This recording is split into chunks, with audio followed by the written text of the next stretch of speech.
अब उसके बाद क्या बताते हैं कि और भी वहाँ पूज्य स्थान हैं कि एक समय जैसे काल ने गीता ज्ञान देते समय श्री कृष्ण में प्रवेश करके कहा था कि अर्जुन तेरे दोनों हाथों में लड्डू, यदि युद्ध में मारा गया तो स्वर्ग जाएगा, और यदि युद्ध में जीत गया तो पृथ्वी का राज भोगेगा, आनंद करेगा, और तुझे कोई पाप नहीं लगेगा, मैंने सब मार रखे हैं, तू हो युद्ध के लिए खड़ा। उसको डरा धमका भयंकर रूप दिखा, तैयार कर लिया युद्ध के लिए। जब सारा महाभारत का नाश हो लिया, 18 करोड़ व्यक्ति मर गए लड़के कट के, और फिर उस युधिष्ठिर को बुरे बुरे सोपन दिखाई देने लगे। फिर श्री कृष्ण जी के उनके धार्मिक गुरु भी थे। दूसरे अध्याय के 7वें श्लोक में अर्जुन स्वयं स्वीकार करता, आप हमारे गुरु हो, मैं आपकी शरण हूं, हमें जो ज्ञान यथार्थ ज्ञान हो वही बताइएगा। अब से जब श्री कृष्ण जी के अंदर काल नहीं था, जब दोबारा उनसे समाधान पूछने गए कि भाई कोई ऐसी क्यों, भाई की स्थिति क्यों होगी ऐसी, तब उन्होंने बताया कि तुमने जो महाभारत में, श्री कृष्ण जी ने बताया कि जो तुमने महाभारत में बंदूकघात किए थे, सेना मारी थी, वो दुख, वो पाप तुम्हें दुखी कर रहा, उसके लिए यज्ञ करो। और वो सारा कुछ कर लिया। फिर क्या कहा, जब श्री कृष्ण जी की भी मृत्यु होगी और अर्जुन उसे एक तीर मार दिया था एक शिकारी ने भगवान श्री कृष्ण के पैर में, तब ये सभी पांडव वहां गए। तब श्री कृष्ण जी ने कहा कि तुम मेरे शिष्य हो और मेरे रिलेटिव भी हो, मेरी एक बात सुन लेना कि तुम सभी जाकर के हिमालय में जाकर गल जाना, वहां तपस्या करना, जब तक अंत ना हो तुम्हारे शरीर का, तुम्हारे पाप नाश हो जाएंगे जो तुमने महाभारत में किए थे, बंदूकघात किया था। तब अर्जुन के मन में शंका आई कि पहले तो जब गीता ज्ञान दे रहे थे भगवान, आप कह रहे थे आपको कोई पाप नहीं लगेगा, फिर दूसरी बार जब हम भाई के समाधान के लिए आपके पास आए थे, इनको भयंकर सौपन आते हैं, सिर कटे हुए, शीश दिखाई, धड़ दिखाई देते हैं, हाहाकार मची दिखाई देती है इसको सौपन में, ये भयंकर दुखी होकर बैठ जाता है। तब आपने कहा था कि आपके ऊपर महाभारत में किए पापों का, उन हत्याओं का पाप है, यज्ञ करो। हमने यज्ञ भी कर ली। आज फिर आप कह रहे हो कि आपके ऊपर बंदूकघात का वो पाप है, हिमालय में जाकर के तपस्या करके गल मरो। भगवान आपने ये क्या किया हमारे साथ। तब श्री कृष्ण जी ने कहा कि अर्जुन, ये सुख संवेद में लिखा है कि मुझे नहीं मालूम मैंने गीता ज्ञान दाता देते समय क्या कहा था, लेकिन अब मैं जो बता रहा हूं ये करना पड़ेगा तुम्हें, और कोई विकल्प नहीं। इतना कह के प्राण त्याग गए। राज को अपने पोते को देकर परीक्षित को वो सारे के सारे वहां पहुंच गए जहां दास कथा दिखाने जाता है। अब वहां कहते हैं, परमात्मा कहते हैं सुख संवेद में कि 5 पांडव गड़े हिमालय और 18 सोनी खा गया काल। 18 सोनी को खा गया काल। अरे 5 पांडव गड़े हिमालय, वहां जाके गड़ मरे होते, और उन खा गया काल, पाप इनके सिर पर धर दिया, और देखा कि जाके फिर इनका और नाश करवा दिया। वो क्या करवाया, अब पढ़ के सुनाता हूं। ये हम पढ़ रहे हैं हिमालय तीर्थ पुस्तक, इसके 18 पृष्ठ पे। ये हिमालय तीर्थ पुस्तक, इसके 18 पृष्ठ पे हम पढ़ रहे हैं। आगे क्या किया थोड़ा मौखिक बता देता हूं, पहले मौखिक बताता हूं। आगे ये क्या है, ये प्रकरण पहले मौखिक सुनाऊंगा, आसानी से समझ में आएगा जो पढ़ा जाएगा। इसमें क्या कहा है कि एक समय जब ये 5 पांडव और द्रौपदी सहित वहां और कुंती सहित हिमालय में तपस्या कर रहे थे, तो क्या किया कि ये भगवान शिव आगे एक भैंस, दूध वाली भैंस का रूप बना के, और भीम ने देखा क्या अच्छी मोटी लेवटी वाली भैंस है और दूध वाली होगी, इसने पकड़ लिया हूं, दूध दाद पी लिया करेंगे। वो उसकी तरफ भागा तो वो काल समा गया पृथ्वी में।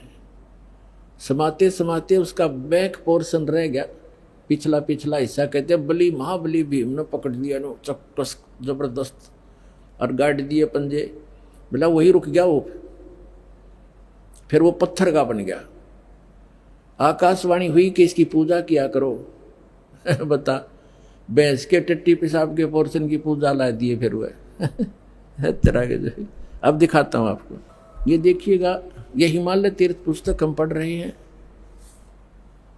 और यहाँ हम 18 पृष्ठ 19 पृष्ठ पर आ गए। अब इसके हिमालय तीर्थ और 19 पृष्ठ पे हम यहाँ पढ़ते पढ़ते आ चुके थे। नर और नारायण ऋषि, यहाँ क्या लिखा है, इस ज्योतिर्लिंग के दर्शन पूजन तथा यहाँ स्नान दान करने से भक्तों के लौकिक फलों की प्राप्ति होती है। लौकिक फलों की प्राप्ति के साथ साथ जो अचल शिव भक्ति और साथ ही मोक्ष की प्राप्ति भी सहज हो जाती है। जैसे आई भोगी 20,000 लगभग 15,000 20,000 जैसे टीवी पर आ रहा था, वह व्यक्ति वहाँ केदारनाथ मंदिर के आसपास मर गए, उसके हजारों तो उसके मंदिर के अंदर ही मर गए और उसके परिसर में मंदिर का पता नहीं, एक वो शिवलिंग खड़ा है नो के बस उसको छू कर पानी उतर गया तो शिवलिंग तो बच गया और बाकी सारे मर गए जो पुजारी थे। तो क्या कहते हैं कि वहाँ जाने वालों को मोक्ष भी सहज में प्राप्त हो जाता है और लौकिक सुख भी होते। फिर गीता के ज्ञान देने की क्या आवश्यकता थी, गीता पढ़ने की क्या आवश्यकता थी, फिर वेदों की क्या आवश्यकता थी। अगर वहाँ ऐसे जाने से मोक्ष हो जाता है तो बहुत आसान। नहीं तो ये भ्रमित ये फैलाया हुआ जाल है काल का। इसने पहले कहा था कि ऐसे भरमा दूंगा देवल देव और पाषाण पुजाऊं या विद जीवों को भरमाऊं। जाओ जोग जीत संसारा जीव न माने, कहा तुम्हारा जीव तुम्हारा कहा न माने। और हमारी ओढ़ हो बात बखाने, हमारी संज्ञान के आधार से वो एडवोकेट बन जाएंगे, वकील बनेंगे मेरे, और तुम्हारे साथ विवाद किया करेंगे, तुम झूठ बोलते हो। तो परमात्मा ने कहा था एक बार वो टाइम आन दे मेरा, वो बिजली पिड्डी की जो ठीक मन रखी है उसने ठीक ना आने दे, फिर देखूंगा तेरे सारे ज्ञान और तेरे सारे समाधान फेल कर दूंगा, अपने बच्चों को अपना ज्ञान समझाऊंगा। अब जो दास आपको समझाना चाहता है, अब आगे इसमें एक और क्या पूज्य है वहां पर वो दिखाता हूं।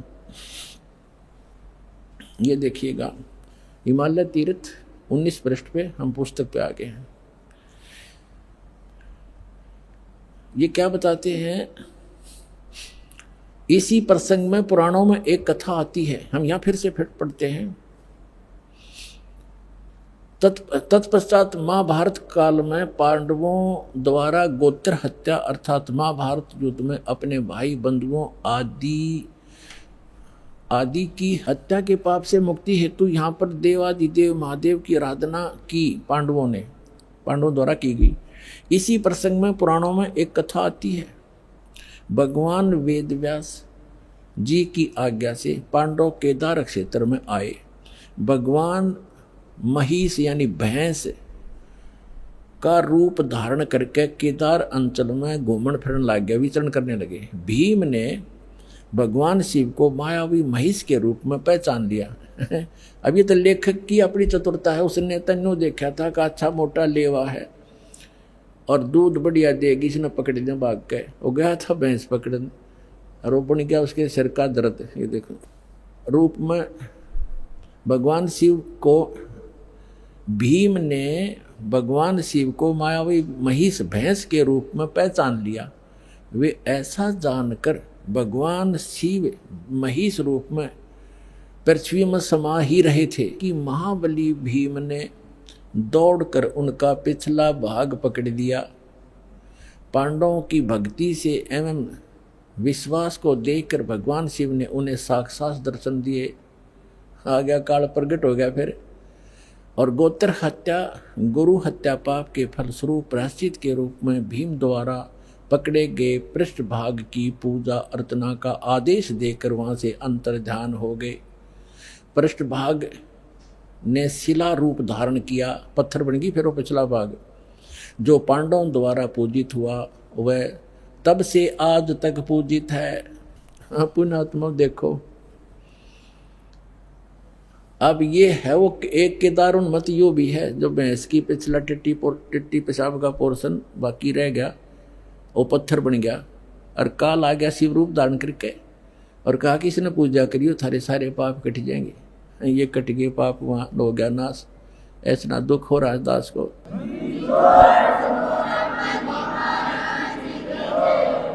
अब ये केदार कैसे बने थोड़ा ये दिखाते हैं। देखिए आज तक पूजित है भीम द्वारा पकड़े गए पृष्ठ भाग को पूजा अर्चना का आदेश देकर वही अंतर्ध्यान हो गए। पृष्ठ भाग उस भैंस का पिछला हिस्सा टट्टी पेशाब का पोर्शन ने शिलारूप धारण किया, जो पांडवों द्वारा पूजित हुआ और वह तब से आज तक पूजित है। महिष का अगर भाग नेपाल में जाकर प्रकट हुआ, जो पशुपति नाम के नाथ के नाम से विख्यात हुआ। अब बताओ, अब नेपाल में भी ये कल कर गया काम, अगला हिस्सा मुंह वहाँ दिखा दिया, कहते वहाँ निकल के प्रकट हो गया और वहाँ कह दिया भाई ऐसे पांडवों को मिलो। उन्होंने फिर बताया कि यहाँ ऐसे समाये थे और नेपाल में निकले वहाँ जाकर, वो शर वहाँ पत्थर हो गया। अब वहाँ एक मंदिर बन गया पशुपति नाथ का, वहाँ लाग गए पूजा करने। कोई बात, एक काल का फैलाया जाल है सारा।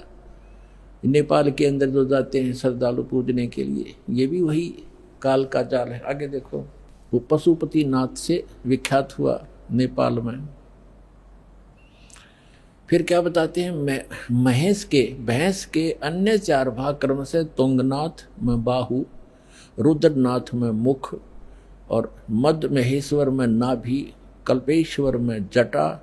इस प्रकार केदारनाथ को छोड़कर महेश रूपी यानी भैंस रूपी भगवान शंकर के अन्य 4 भाग केदार क्षेत्र में प्रतिष्ठित हुए।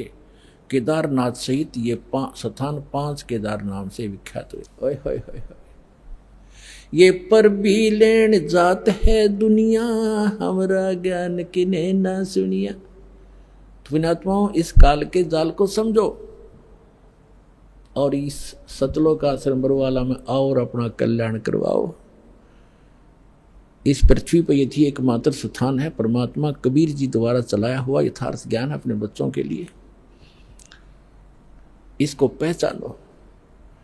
और पुण्यात्माओं, उस परमात्मा ने आकर ये ज्ञान दिया था। 600 वर्ष पहले परमात्मा बताया करते थे और क्या कहा करते थे, धर्मदास ये जग बोरा ना, कोई न जाने पद निर्वाणा। ये पूरा विश्व भ्रमित है और किसी को भी मोक्ष मार्ग का ज्ञान नहीं। यही कारण मैं कथा पसारा, जग से कोई एक राम नियारा। यही कथा तुम जग जीव सुनावो, सब जीवों का भरम नसाओ। अब मैं तुमसे कहूं चिताई, तेरे देवन की उत्पत्ति भाई। ज्ञानी सुने सो हृदय लगाई, मूर्ख सुने तो गम नहीं पाई। परमात्मा कहता है कि मैं जो कथा तुम्हें सुना रहा हूं तो लिख रहा है, लिखते जाना, सुनते भी रहना। और इस कथा को तू आगे संसार में बताना और सब जीवों के भ्रम का नाश करना। तो पुण्यात्मा, सौभाग्य आपका, आप जी को परमात्मा का ये मार्ग उस समय में मिल रहा है जो परमात्मा ने ये प्रकट करना था। और धन्य है आपके माता पिता जिससे आपका जन्म हुआ। वो माता पिता आपको अपने बच्चों को यहाँ लेकर आते हैं, ये आपके सच्चे माता पिता हैं। और आज जो आप अपने बच्चों को, माता पिता को, भाई बहनों को कितना प्यार करते हो, तो ये प्यार तो आपका रह नहीं सकता यदि उस गलत साधना में लगे रहे। तो इस साधना से आप सत्य भक्ति करोगे और भले ही आप धीरे धीरे यहाँ से चलते जाओगे, शरीर छोड़ जाओगे, तो सतलोक में पहुँचोगे। वहाँ जाकर के जैसे परिवार आपका यहाँ बन गया, ऐसे धीरे धीरे ऐसे ही वहाँ बन जाएगा। और फिर वो इतने बच्चे प्यारे लगा करेंगे, इससे भी अच्छे लगेंगे। वहाँ इतना सुंदर शरीर होगा, अच्छा व्यवहार होगा, शिष्टाचार न्यारा है, वहाँ कोई किसी चीज़ का भाव नहीं। अब तो कितना ही प्यारा बेटा और बेटी हो, बेटी को तो पिता ब्याह कर पढ़ाई करके छोड़ेगा क्योंकि यहाँ का नियम है, फिर अपनी कहाँ हुई। और बेटा कितना ही प्यारा है, जब वो युवा हो जाएगा उसको कहेगा बेटा अपना काम कर। जब वो काम नहीं करेगा तो दुश्मन दिखाई देगा, क्यों कर कभी ना खाता। तो प्यार भी रुड़ता फिर अपना। और 6 महीने बालक बीमार हो जा, 1 वर्ष बेटा बीमार हो जा, बेटी हो जा, माता पिता खुद कहने लग जाते हैं भगवान इसकी माटी संगवा ले, घना दुखी हो गया। दुखी तो वो खुद होते हैं पर कहना पड़ता है ना, यूँ घना दुखी हो रहा है। इसी प्रकार माता पिता 6 महीने दुखी हो जाए, दरंग मार जाए, टट्टी पेशाब दौड़ना पड़ जाए, तो माँ बेटा बेटी तो जल्दी पुत्र बधूर बेटा तो जल्दी हाथ खड़े कराया करें। तो ये प्यार यहाँ का नकली है भाई, सथाई नहीं है। ठीक है, ममता और ये शिष्टाचार यहाँ भी हमने बनाए रखना पड़ेगा, और इस भक्ति से फिर आपको ऐसे अटैक नहीं होंगे। अधर्म पैरालिसिस भी हमने देखा, यहाँ नाम लेने के बाद कईयों का क्रम अड़ गया, पैरालिसिस हो गया और तीसरे दिन चालन लग गए। बताओ, वो दुख भी टाल दिया भगवान ने। तो ये ऐसे सुख देगा, आप यहाँ भी सुखी रहोगे और सतलोक में सदा अमर स्थान पाओगे। परमात्मा कहते हैं, गरीबदास जी ने कहा कि सतगुरु आए दया करी, ऐसे दीन दया दे, बंदी छोड़ वृत्तास का जठ अग्नि प्रतिपाले। अमर करूं, खुद कहते हैं भगवान, अमर करूं सतलोक ले जाऊं, ताते बंदी छोड़ कहाऊं। बंदी छोड़ हमारा नामम, अजर अमर हमरा अस्थिर ठामम। हमारा अजर अमर स्थान है। ए स्वामी सृष्टा में सृष्टि हमार तीर, दास गरीब अदर रहूं, अवगत सत कबीर। भजन करो उस रब को, जो दाता है कुल सबे का।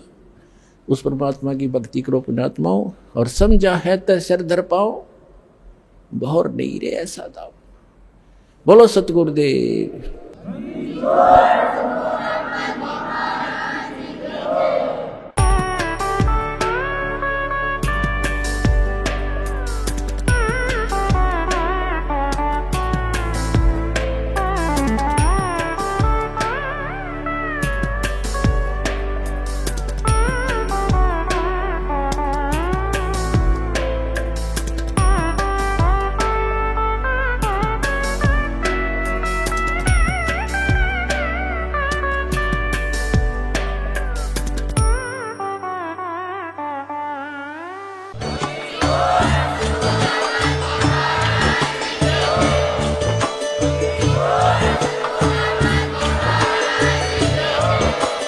आप सुन रहे थे जगत गुरु तत्वदर्शी संत रामपाल जी महाराज जी के मंगल प्रवचन। अधिक जानकारी के लिए विजिट कीजिए हमारी वेबसाइट www.jagatgururampalji.org। संत रामपाल जी महाराज जी के शुभ आशीर्वाद से पूरे विश्व भर में 500 से भी ज्यादा नाम दीक्षा केंद्र हैं, जिन पर संत रामपाल जी महाराज जी द्वारा ऑनलाइन निशुल्क नाम दीक्षा दी जा रही है। अपने नजदीकी नाम दीक्षा केंद्र का पता करने के लिए संपर्क करें 8222880541।